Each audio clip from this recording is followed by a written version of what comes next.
അച്ഛൻ എപ്പോഴാ വരുവാ? അച്ഛൻ ഇപ്പൊ പ്ലെയിനിലല്ലേ മോളെ? കടലിന്റെ മുകളിൽ കൂടി എപ്പോഴും വരുവാ? അപ്പൊ വീണാലോ? കുരുത്തക്കേട് പറയുന്നോ? ഇല്ല, വീഴല്ലേ എന്റെ തേവരെ. ഇതെവിടുന്നാ? വെറുതെ നോക്കട്ടെ. ഒന്നല്ലെന്നെ.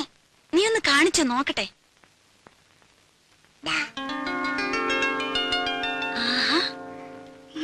ഇതെന്തിനാ മോക്ക്?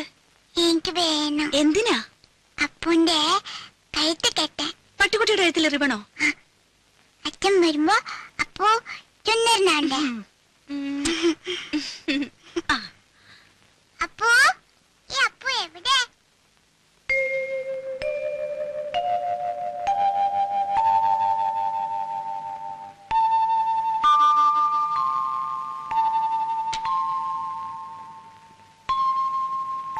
മോക്ക് ധൃതിയായി അച്ഛനിങ്ങെത്താൻ.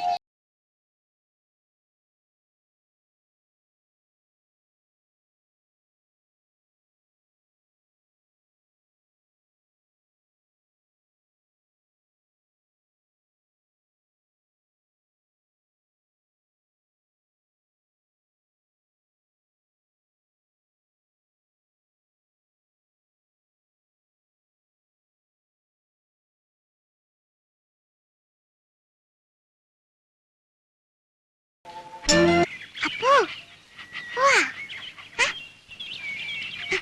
അപ്പു മെല്ലെ മെല്ലെ.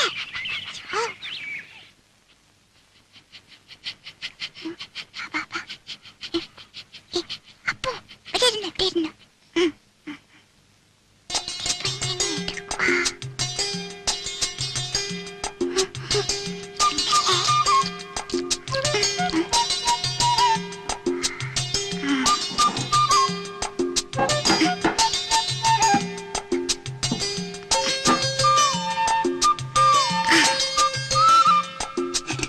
ഇപ്പൊ തരേ.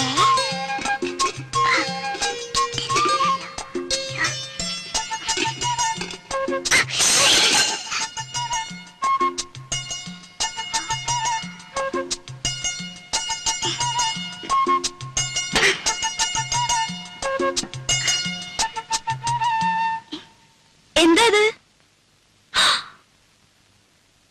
ഈശ്വരാ, ഈ കാടൻ പൂച്ചയെ കൊണ്ട് ഞാൻ തോറ്റു. കണ്ടില്ലേ ചെയ്തു വെച്ചിരിക്കുന്നത്?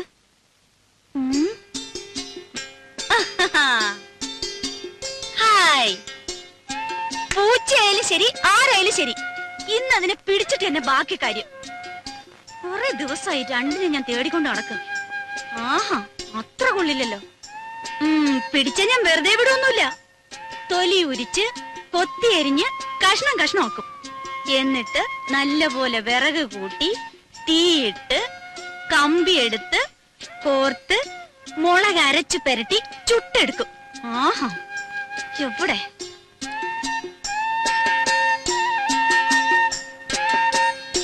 ഇറങ്ങ വെളിയില്, മോശം.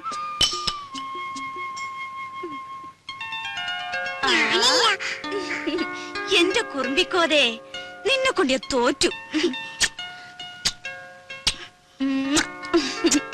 അച്ഛനിങ്ങി വരട്ടെ.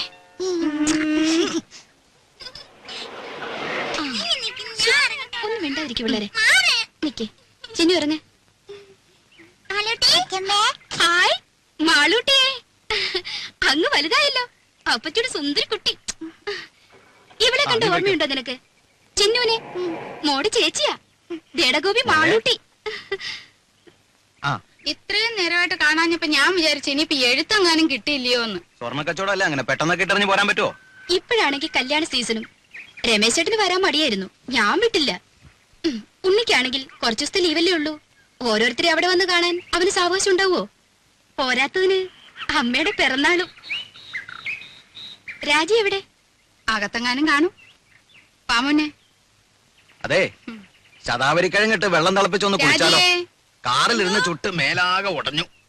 വന്നു കേറിയില്ല, അതിനു മുമ്പ് തുടങ്ങിയോ രമേശൻ നായർക്ക് ശരീരപ്രശ്നം? ശരീരധനം സർവധനാൽ പ്രധാനം എന്നാണല്ലോ. ശരീരധനം പ്രധാനമാ, പക്ഷെ ഇതും ശരീരത്തിന്റെ ഒരു ഭാഗമാ, അത് മറക്കണ്ട. രമേശൻ നായരെ തമാശ കളിക്കല്ലേ? രമേശൻ നായരെ കഷായം കുടിച്ചോണ്ടിരിക്കുക. അപ്പച്ചേ, അപ്പച്ചേ,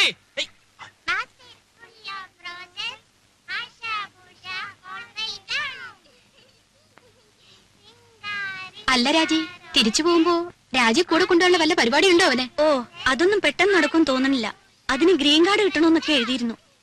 അല്ലെങ്കിൽ ഇവിടുന്ന് ഇപ്പോ അമ്മ തനിച്ചല്ലേ ഉള്ളൂ. വിലാസിനെ ചേച്ചി ഇവിടെ വന്ന് നിൽക്കുകയാണെങ്കിൽ പിന്നെ ഒരു കൈ നോക്കായിരുന്നു. അമ്മയുടെ അടുത്ത് സ്ഥിരമായിട്ട് നിൽക്കാനോ? ആ. അയ്യോ, ഞാനില്ലേ. ഉള്ള കാര്യം പറയാലോ, രാജിയുടെ അത്ര ക്ഷമയൊന്നും എനിക്കില്ല. ഓ, അല്ല, സൊറ പറച്ചിൽ ഇനിയും തീർന്നില്ലേ? കുഞ്ഞുങ്ങളെ കിടത്തി ഉറക്കാൻ നോക്ക്. കാലത്ത് എഴുന്നേക്കാനുള്ളതാ, വിമാനത്താവളത്തിൽ പോണം. പോയി കിടന്ന് ഉറങ്ങിന് കുഞ്ഞുങ്ങളെ, മതി കളിച്ചത്. പോ പോ പോ, പോയി കിടന്ന് ഉറങ്ങടി, പോ. നാരായണ ഗുരുവായൂരപ്പാ.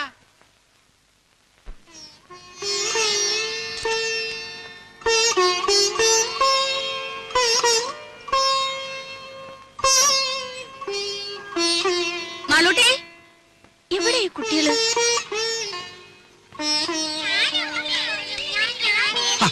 ഇതെന്നാ പണിയാ? റേഡിയേറ്ററിൽ ഒഴിക്കാനുള്ളതാ. ദേ, ആ പെട്ടിയുടെ ചാവി എവിടെ വെച്ചേ? എന്റെ കയ്യിലുണ്ട്. മക്കളെ ഓടാതെ വീഴും. വാ മോളെ. കയറി ഗോപി, കയറിക്കേ. നാരായണ നാരായണ നാരായണ നാരായണ. അല്ല, എല്ലാരും കൂടെ വീടടച്ചു പോയാൽ എങ്ങനെയാ? ഇവിടെ ആരെങ്കിലും വേണ്ടേ? അല്ലമ്മേ, രാജ കൂടെ പോന്നോട്ടെ, ഞാനിവിടെ നിൽക്കാം. ഏയ്, അതൊന്നും ശരിയാകത്തില്ല. ഇവിടെ ഒരുപാട് കാര്യങ്ങളുള്ളതാ. ആ ശങ്കരൻ പോറ്റി വരികയാണെങ്കിൽ വൈകിട്ട് വരാൻ പറയണം. അപ്പൊ ഉണ്ണിയും കാണുമല്ലോ. പോവാൻ്റെ വാ.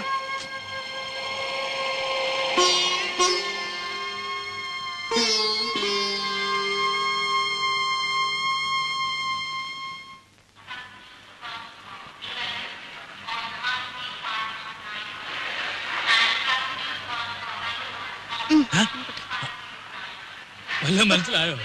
ഓ,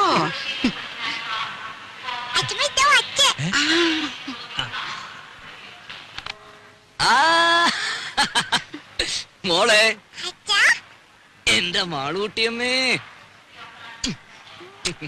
മോനെ, ദേ തുടങ്ങിയല്ലോ. ഞാൻ വരുമ്പോഴും അതെ, പോകുമ്പോഴും അതെ, ഈ കരച്ചിലല്ലേ. ഇങ്ങോട്ട് നോക്കി, ചിരിച്ചേ. ചിന്നു, വിലാസിനെ പോന്നു. ഇന്നലെ അളിയോ, ഞങ്ങളും ഒക്കെ ഇവിടെ ഉണ്ട്. കണ്ടേ. ആ. രാജി വന്നില്ലേ? എല്ലാരും കൂടെ വന്നാൽ എങ്ങനെയാടാ ഉണ്ണിയെ? വീട്ടിലാരെങ്കിലും വേണ്ടേ?